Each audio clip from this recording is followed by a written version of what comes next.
Well, welcome everybody to today's live event. And we have a very, very special guest with us today. But before I introduce Dean to you, I just wanted to let you know that today's event is about Australia. We're all about exploring our own country and holidaying here this year. And you might be wondering where it is that you would like to go. Well, we have those answers for you today. But before we do that, I do want to have a conversation with Dean. Now, this is Dr. Dean Miller. Hello. Hey, how you going? It is an absolute pleasure having you with us today. But your history, your work history is really quite extraordinary. And simply because I cannot remember it all, I'm going to read it out for our viewers today because it deserves to be said. So let me have a look here. Dr. Dean, and where are you? It's just, there we are. Is a scientist, a multimedia professional, BBC TV presenter, and an Australian Geographic sponsored explorer.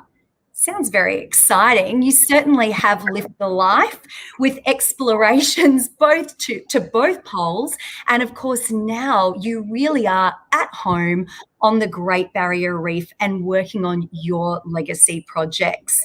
Welcome. It is a pleasure having you here today. Let's start by, talking about a little bit of your history and what got you into the world of science and certainly marine science. Absolutely. Yeah. Well, thanks for having me. Really excited to be here and talk to everyone about, as you said, Australia and, of course, our Great Barrier Reef, my one true love. I think I always wanted to know. I wanted to be a marine biologist ever since I was a little kid.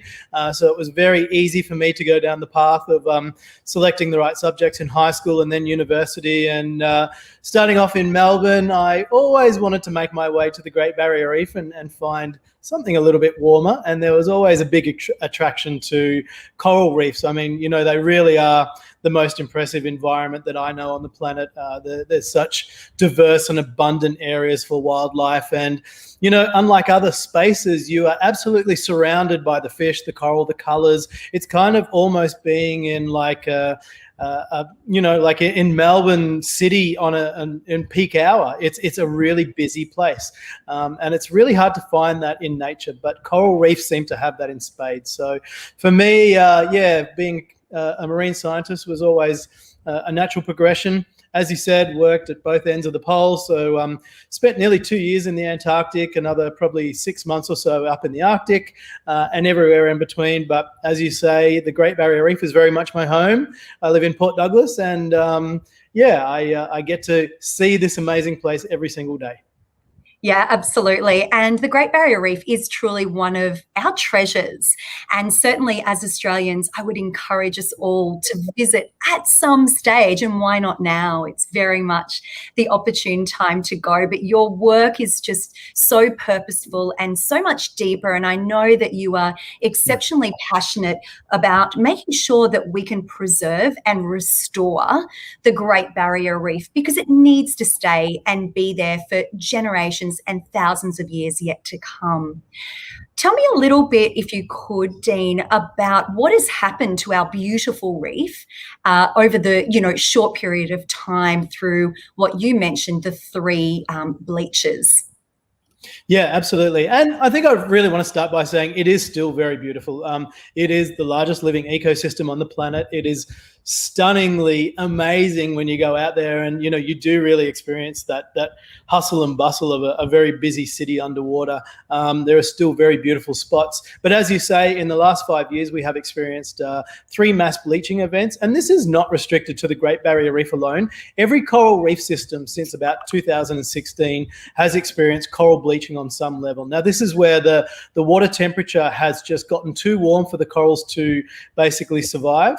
And in some areas, it's not always, equaling coral death, but if the water's too warm for too long, that's what happens. But if the temperature drops within a certain period of time, the corals can recover. And thankfully, that's what we saw, kind of in the 2020 bleaching season. 2016, 2017 was quite devastating, particularly in the northern sections.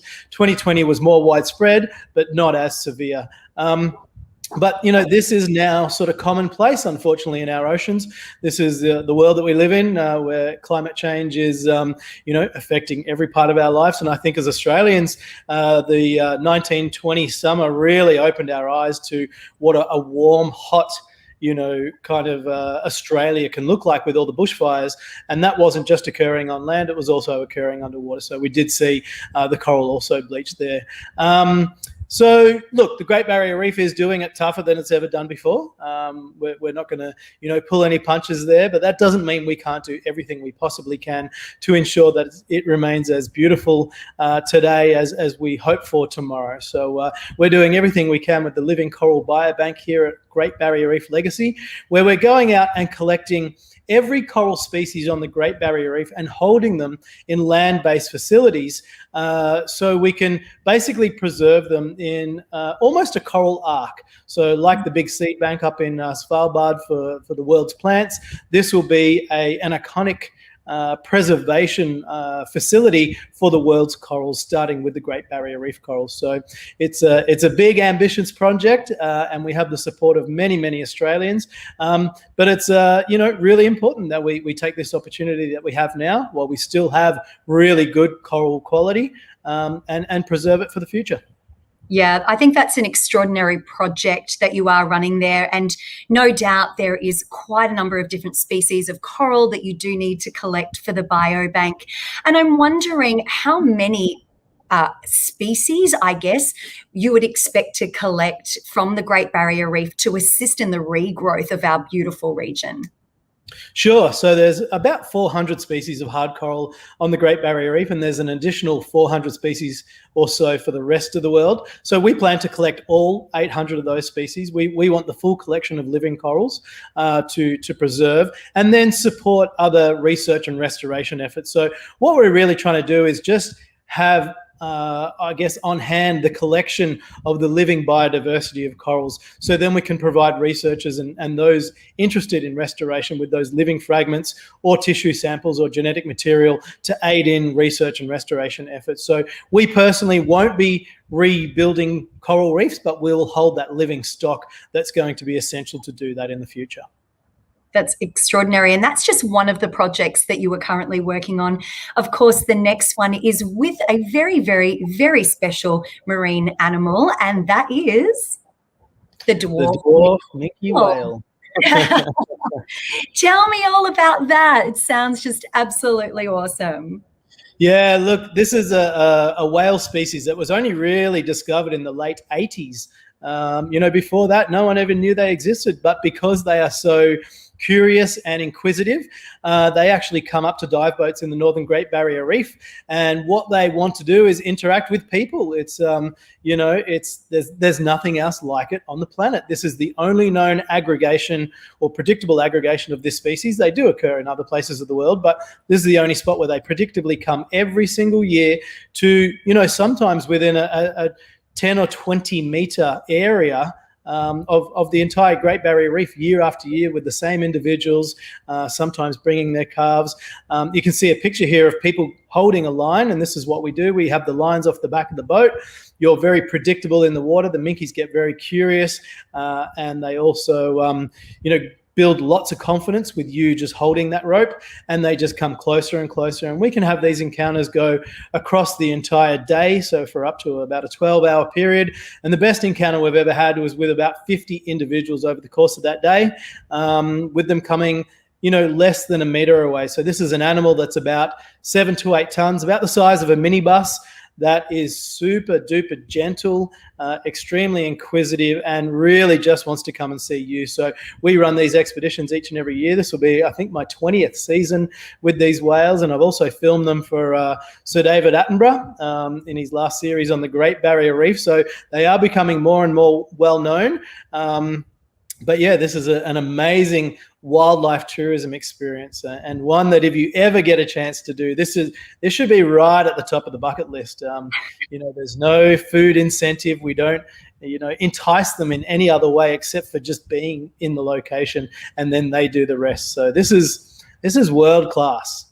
This is beautiful. And of course, the purpose of these encounters, not just from a human to animal perspective, but you've also been able to track these beautiful animals to understand now where they go and what they do, and, you know, when they're coming back and how many calves. And it's all very exciting. I am just looking over my shoulder here and I can see one of my colleagues, Laura, who has got the biggest smile on her face and thinks this would be one of the most incredible things to do. I'm sure that you have a lot of visitors that do that.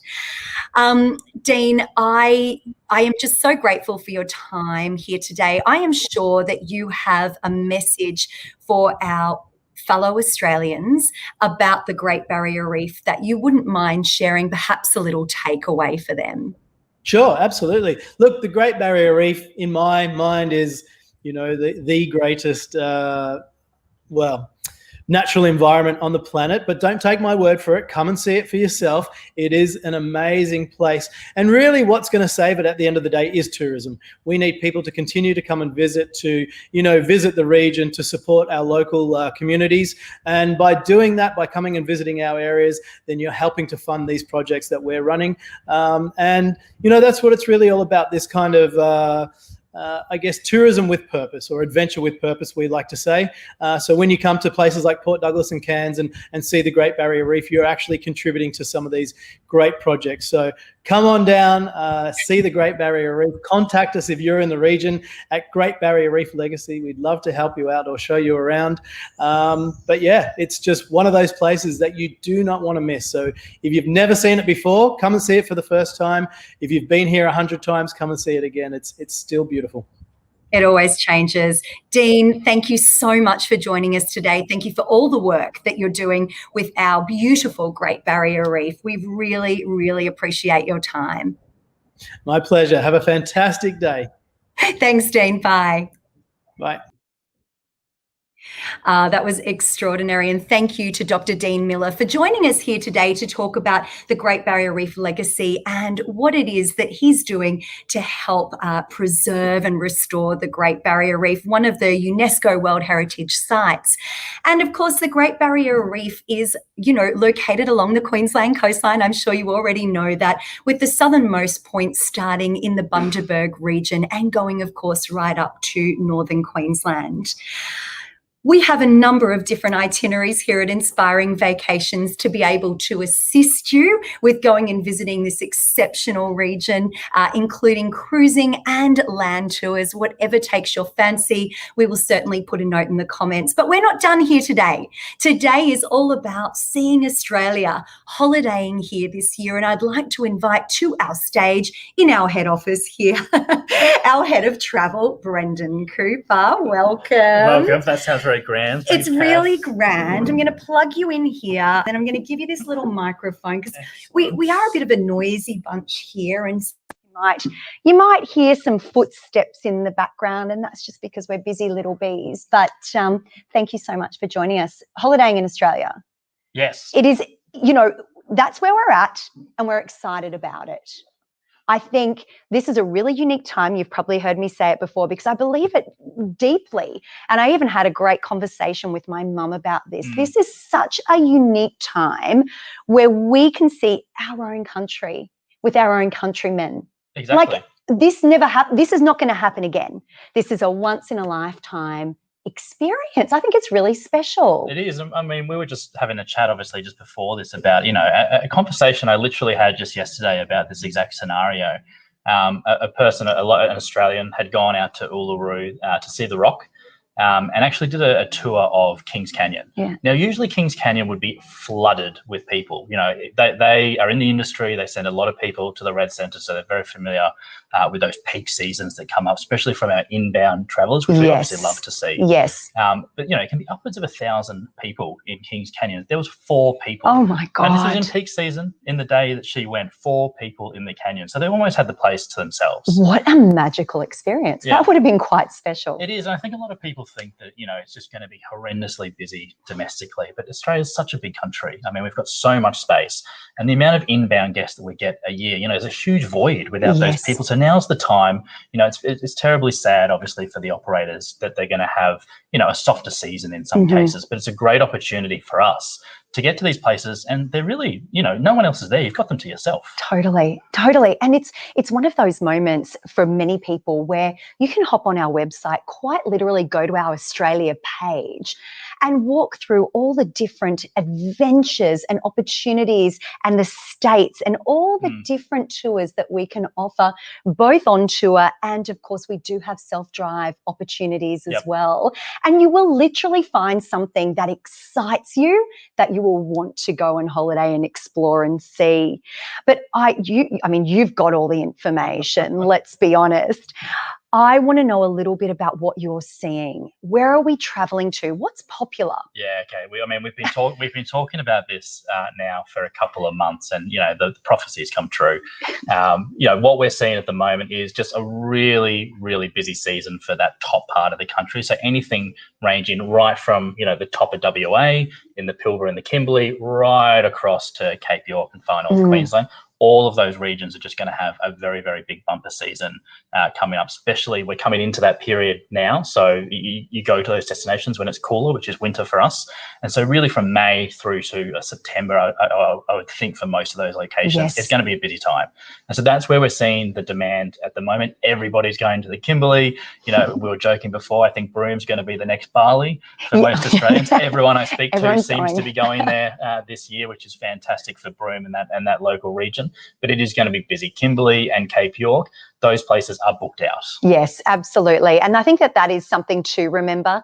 I know certainly from our own inventory, we don't have anything left for that region for 2021. However, for the Kimberley, yes. For the Kimberley. For Cape York, we're still very fortunate to have a couple of great packages available for this year. Awesome. It's really important to highlight most other companies, they are sold out. So if you're looking to do that, historical four-wheel drive coach trip from Cairns right up to the Cape, you're not going to get on one of those in 2021. If you do, you're going to be very, very lucky. But for most people, that trip is sold out. Yes. But very pleased to say we can still get you up there on an incredible flight. It goes from Cairns, and it's a light aircraft. Now, that might scare a few people, but it's such an amazing experience. You get to go low and slow over the reef, the rainforest, and also all the rivers of the Cape itself, and then land on the tip and go and stand there and see it for yourself. So that is available for 2021, but Kimberley, unfortunately, is gone. So there's a message in that. If that is a region that you would really like to explore, and you absolutely should, 2022 is going to be the next available opportunity for the Kimberley region. Definitely. A little bit of something left for Cape York for 2021, but certainly, we are looking at 2022 for Kimberley. Don't let that stop you. Hop on now and reserve your seat for 2022. Certainly, because I know that once people realise this is booked out, 2022 is going to go again as well. We're already seeing that. We've already seen a huge increase in bookings for 2022. People that unfortunately have missed out on this year are going to lock it in for next year, which is a great idea. Now's the time to book. There's still heaps of availability. The prices are good as well. And so don't miss out. Don't leave it to the end of the year, because it will probably be too late once again. Yeah, absolutely. But of course, that's not the only region in Australia that you can travel to. Isn't it? No, it isn't. No, it's not. We've got a huge country. There's so many more opportunities out there to see and explore. Yep. I've seen a little bit of a tipping lately, and I've been seeing a lot of bookings for Tasmania. Yeah, I think we're coming into that time of year, probably opposite end of the spectrum to obviously the top part of the country.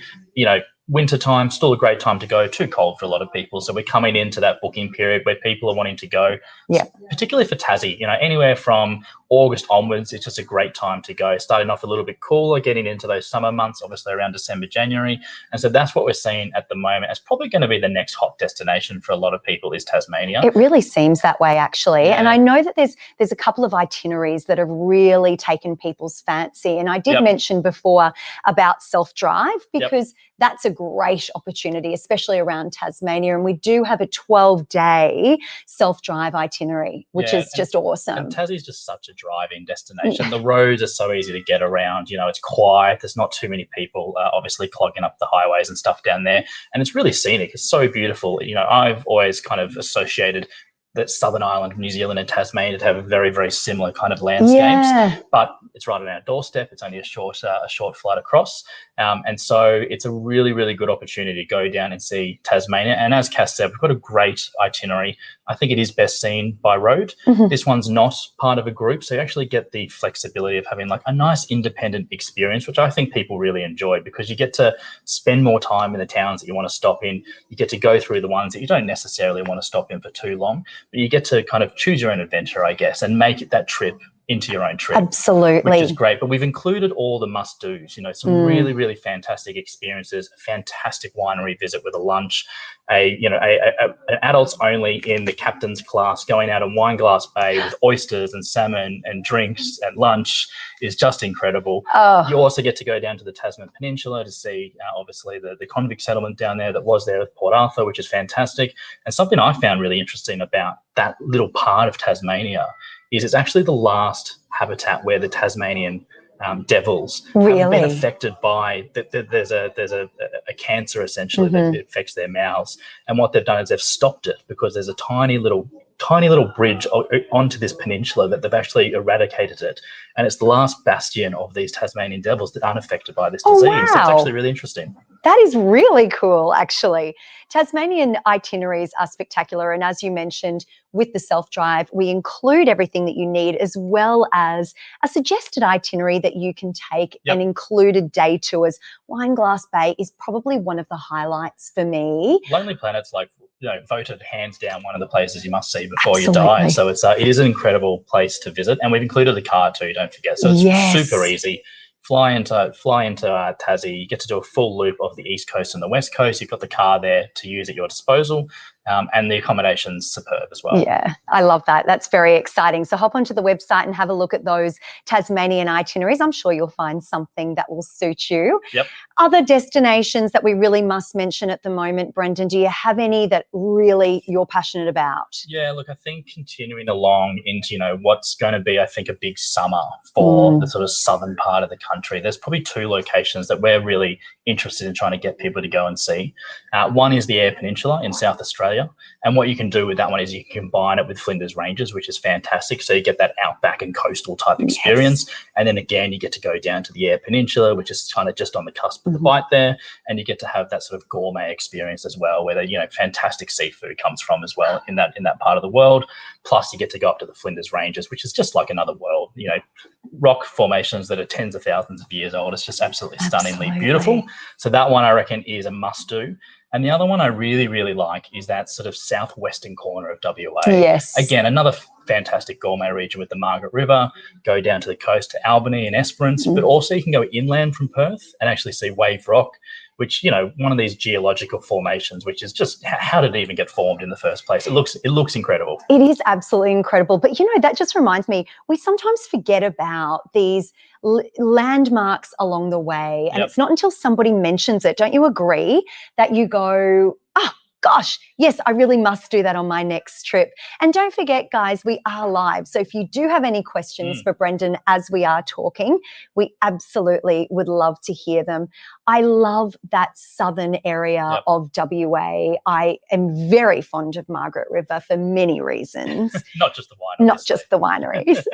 The coastline there is so rugged and so spectacular. It's just absolutely beautiful. And it's strange to have the smell of the sea when you're at the winery. It's just such a unique place to be. And something I only found out recently, which, would be an amazing experience to do. You can actually go out and see killer whales off the coast of near Esperance.